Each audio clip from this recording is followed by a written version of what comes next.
Hey, what's going on, everybody? This is Travis with another episode of the Rep by Rep Strength Podcast.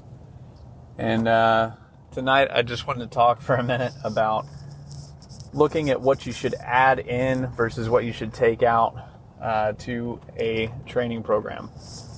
So, yesterday, we were getting prepped for some friends that were coming over, and they were bringing their kids, going to play with our kids, and then we were just going to have some dinner and chill out and enjoy our time together. And my wife just decided that our house needed to be cleaner and more presentable, and she just started cleaning like crazy, and I had to jump in and help, and the kids had to jump in and help to make sure that she felt at ease about the way the house was presented to everybody. So anyway, what was kind of funny and how this relates to training is, my wife and I have, we mesh very well. So there's things that she's good at, things that I'm good at, and then we also have the flip going on of things she's not so good at and things I'm not so good at. And anyway, one of those things is basically when it comes down to adding versus reducing.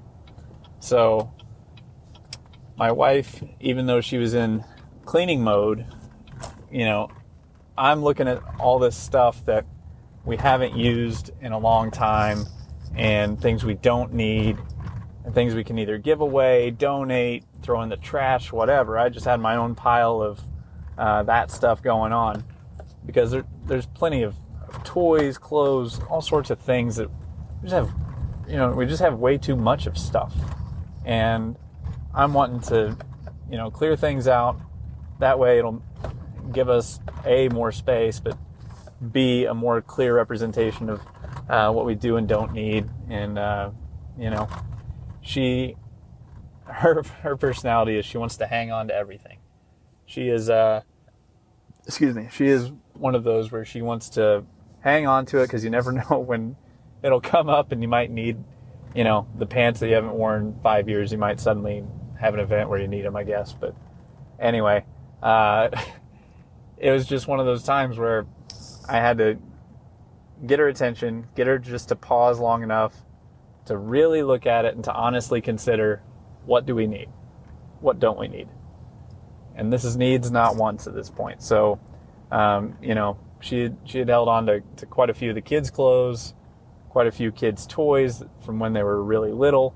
And, I get it. She didn't want to get rid of any of it because some of it, and we kept some that was very important to her from a sentimental standpoint, but some of it was just difficult to finally say, okay, we can let go of this. But here's how it relates to training is I see people hold on to things for a long time that they might have learned or read about a training technique or a nutrition tip or technique or whatever at an impressionable time in their life, or an impressionable age, and they want to hold on to that, and then they want to hold on to all that stuff, and then they want to add in more, and then they want to hold on to that, and then they want to add in more.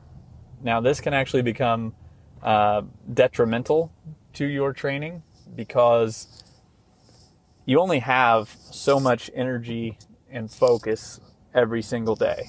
So over the course of the week, of the month, of the year, you're going to get drained. It's just the way it goes, especially if you're training hard. If you're not training hard, you probably won't get drained. But if you're training hard and you're trying to do everything, it just won't work out well. So I would encourage you to take a step back, really honestly look at what you're doing, and ask yourself, why have I decided that this is a good part of my training? And some of the stuff absolutely should stay in there. But some of the stuff at the same time should be taken out. So go back and just do an honest assessment, honest intake of your training frequency, your intensity, your technique, your type of exercise you're doing, Just simple fit principle assessment there. And then just do an intake of all the exercises that you're doing and your technique analysis as well. For example, do I have too heavy of a weight on the bar? Am I trying to train this movement too many times per week? Am I not training this movement enough? Those are all considerations. So a lot of people, like I was talking to a guy today, he was wanting to do, the classic, today's Monday, so he was wanting to do the classic, chest and triceps workout that I'm pretty sure every guy on the planet does on Monday. And he had dumbbell bench press, incline barbell bench press, decline dumbbell bench press. And then he had machine flies and dumbbell flies. And I think one more like cable crossover or whatever. It's just too damn much. This guy, my advice to him was, hey man, you should be in and out of the gym in under 45 minutes. You should pick 1 to 2 exercises, go ahead and get warm, get loose, and then hit those really freaking hard. And then, add weight, add intensity intelligently over time. Stick with that. Don't change anything until you plateau, and your results will actually improve.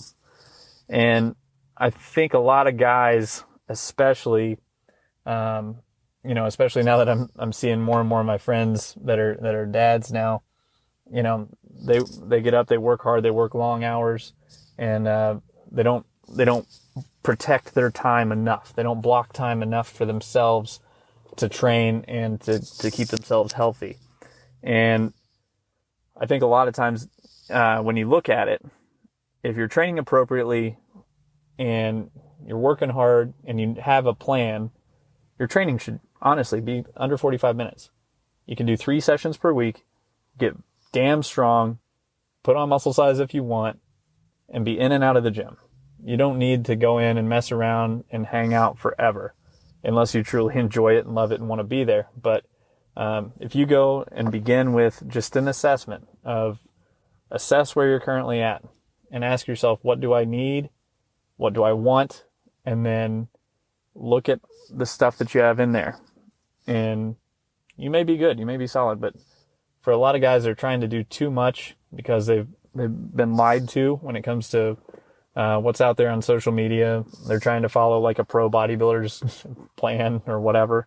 And the issue with that, especially if you're trying to follow like a pro bodybuilder plan, is you're not taking into consideration that those guys are professional athletes and they are eating perfectly, recovering perfectly, performance enhancing drugs. They're often doing 2-a-days. I mean, it's just everything is lining up, and they've been doing it for 20 to 30 years. So what's more practical for a lot of guys is like, hey man, let's focus on a couple basic exercises, some supplementary movements. If you have time, an accessory circuit, and then you're out the door. But I would encourage you to start with just that assessment. See where you're at. If you have questions or need help kind of looking at where you're at, just shoot me an email, jtbarrettfitness@gmail.com, and just put assessment in the subject line, and we can figure out a time to coordinate. If you're interested in getting started today and want to join my private community called the Strength Circle, you can go to travisbarrett.com/community and try it out for a week. See if it's for you, and we'll go from there. All right. Have a good night.